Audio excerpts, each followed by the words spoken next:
Hello children, in today's class we are going to discuss about numerical concept from the chapter motion and time. So in the chapter motion and time we have already discussed lots of topics like how to measure the speed, how to measure the time, and how to calculate the speed using the respective formula when we have distance and time values. So all these things we have discussed already. Now based on the topics which we have already discussed, we are going to solve a few problem oriented questions in this chapter. So let us get into the topic. Look at the question. A simple pendulum takes 32 seconds, see here, to complete 20 oscillations. So what is the time period of the pendulum? So what they have given here, a simple pendulum, which I have already explained about this concept, that is taking 32 seconds to complete 20 oscillations. So 20 time when it goes to and fro, what happens? The time which it takes is 32 seconds. So we have to find out what is the time period of the pendulum. Time period means per second, how many seconds it takes to complete one oscillation, that we have to find out. So the answer is here. Time taken for 20 oscillations is 32 seconds. So you have to write down that statement. So time taken for 20 oscillations is equal to 32 seconds, and time taken for one oscillation. To find out this, just divide 32 seconds divided by 20. So when you divide this, you will get a value 1.6. So as we are measuring in the seconds of this oscillation, you have to represent this unit seconds as yes. So the time period of the pendulum for one particular oscillation is 1.6 seconds. I hope you understood this problem. So look at the next problem, fourth one. The distance between two stations is 240 km. A train takes 4 hours to cover this distance. Calculate the speed of the train. So what they have given here, the distance between the two stations, a train which travels is 240 km, and the train is taking around 4 hours to cover this particular distance of 240 km. So you have to calculate at what speed the train has moved. So what is the distance they have given here, which has been given as 240 km, and time is 4 hours. So how will you calculate the speed? Usually with the formula distance divided by time. So what you have to do, just substitute the values which we have already have here in the question, 240 divided by 4. So when you divide this particular value, you will get 60. So 60 km per hour is the speed of the train which has covered this distance. Clear? So the next thing, look at this question. The odometer of a car reads 57,321.0 km when the clock shows the time 8:30 a.m. So the odometer, which we have already discussed, which is the device that helps to read the kilometer a particular vehicle has traveled.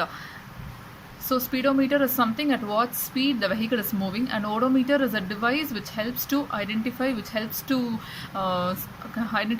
how many kilometers a vehicle has traveled so far. So at 8:30 a.m. the car reaches the kilometer as 57,321 km, and at 8:50 a.m. the kilometer it has crossed is 57,336 km. Now what we have to do is we have to calculate the speed of the car in kilometer per minute during this time. So express the speed in kilometer per hour also. So you can even express the speed in kilometer per hour or even kilometer per minute. You have to calculate the speed of the car. So odometer reading at 8:30 a.m. what is the reading which we have taken? 57,321 km. And reading at 8:50 a.m. it is 57,336 km. So what is the distance travelled? It is 15 km. That is the difference between these two. If you subtract 57,336 minus 57,321, you will get a particular value, that is the distance travelled by the car, which is 15 km. So what is the difference between these two timings, 8:50 and 8:30? 20 minutes is the difference. So the time taken to travel from 321 to 336 is 20 minutes, and the distance travelled is 15 km. So time taken is equal to 20 minutes, and speed, we have to calculate the speed. As usual, you have to write down the formula, and based on the formula substitute the values 15 by 20. So you will get 0.75 km per hour. So usually 1 hour is equal to 60 minutes.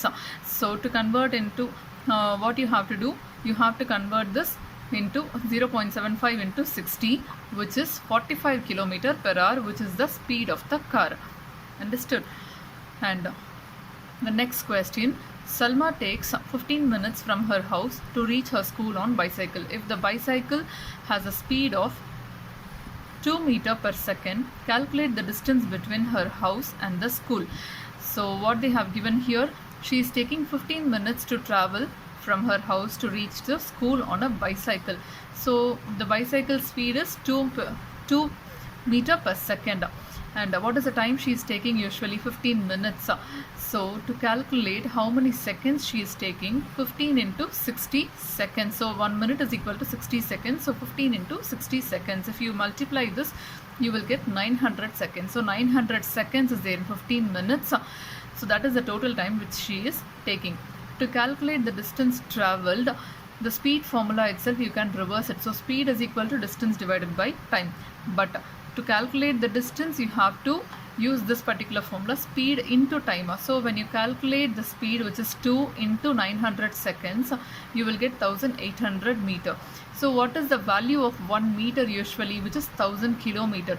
So what you have to do, you cannot represent it as such as 1800 meter, because we have to calculate the distance in kilometer. So 1800 divided by 1000, if you put, you will get 1.8 kilometers. So if you have to divide 1800 by 1000. So when you divide that, you will get the exact value of 1.8 kilometer. Got it? That is the distance between her house and the school.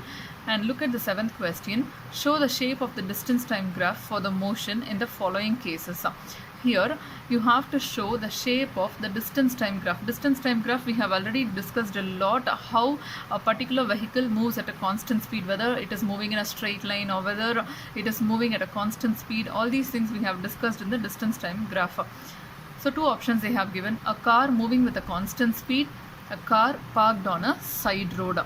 So you have to show the shape of this 2 situations, shape in the distance time graph in this 2 situation.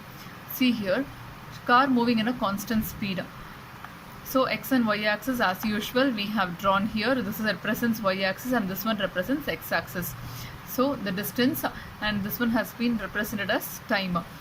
From the time 0 origin, the car is moving at a constant speed, means it will not take any curves, it just moves in a constant speed at the same speed.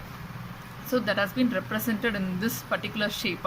So this is for the first question. And if you look at the second question, a car parked on a side road. So on a side road, the car is not gonna move. You're just going to park the car. So what you will do, it will just coincide with the x-axis on the side road. So you have to just draw a shape which is much similar to the x-axis. That's it. And look at the 8th question here. Which of the following relations is correct? So look at these formula. What is this formula of speed usually, which is distance divided by time? So they have given different variations. Out of these, you have to find out the correct formula. So the formula for speed is distance divided by time, that they have given here.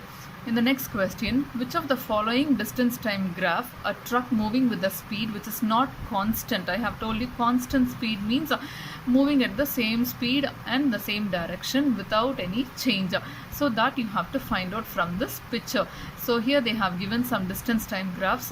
Look at the first picture, the vehicle moving in a same line, and here again they have given the another picture. And look at the next picture. What we have to find out, which of the following distance time graph, a truck moving with a speed which is not constant, we have to find. Here the straight line represents the vehicle is moving at a constant speed, and this straight line represents the vehicle is moving at a constant speed. Similarly, if you look at the 4th picture, the vehicle is moving at a constant speed, and 3rd picture, if you see, it is not moving at a constant speed, because the line which we have obtained is a curved line, so it is not moving in a constant speed. I hope you understood this particular distance time graph example. So 3rd one is the answer for this, where it is not moving in a constant speed. So we have come to the end of the chapter, children. I hope you understood all the numericals concept which I have explained here. Thank you.